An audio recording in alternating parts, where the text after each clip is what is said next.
যদি হিমালয় আলপসের সমস্ত জমাট বরফ একদিন গলেও যায়, তবুও তুমি আমার। যদি নায়েগ্রা জলপ্রপাত একদিন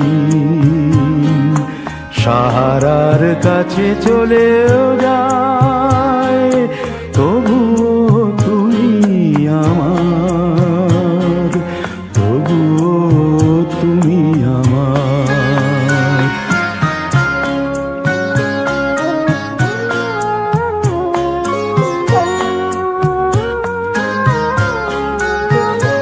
যদি প্রশান্ত মহাসাগরে এক ফোঁটা জল আর নাও থাকে,